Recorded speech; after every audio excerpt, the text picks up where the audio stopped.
Our playoff march for the first time this year was dragging slowly forward because the Leafs lost 2-1 to the New York Islanders for the first time this year due to some bad refereeing throughout the game.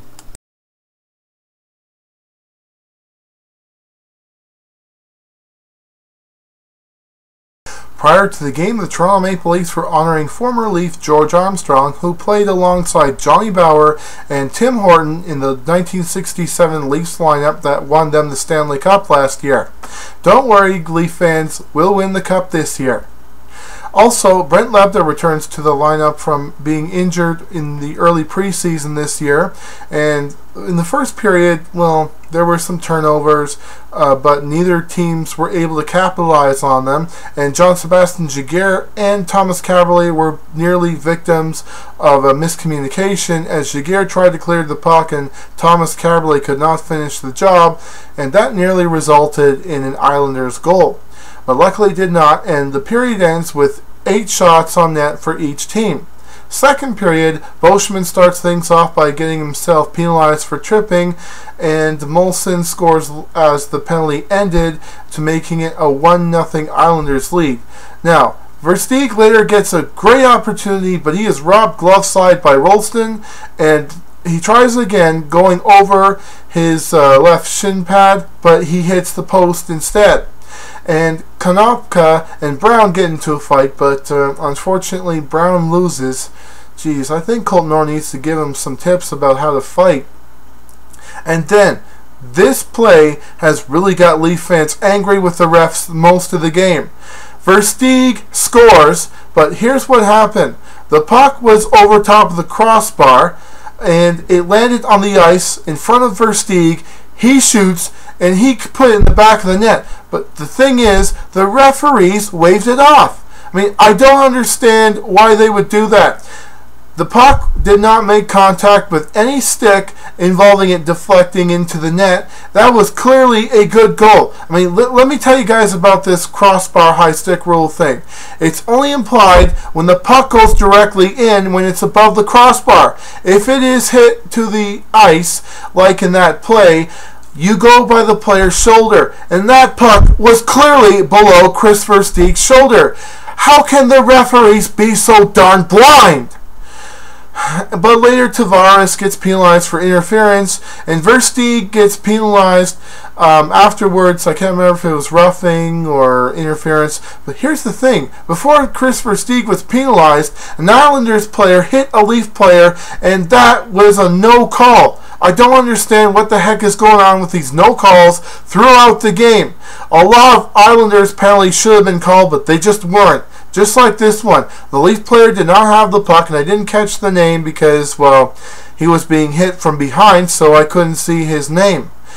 And in the third period, Mike Komisarek nearly deflects it in, but luckily his stick caught the puck, so he was able to save a goal that was deflected off his own stick. Now, McDonald's penalized for holding, but later Armstrong, he nearly got a goal, and the goal lights went on, but in the referee right there signaled it was a goal. But the Islanders were arguing that it did not go past the red line, and they looked at the video review board, and I'm a little surprised that they looked at this because they did not go to video review on that Chris Versteeg goal that was called off. So, wow, I mean, just this is completely bad refereeing on their part the whole evening. And that goal was disallowed as it showed that it did not cross the red line.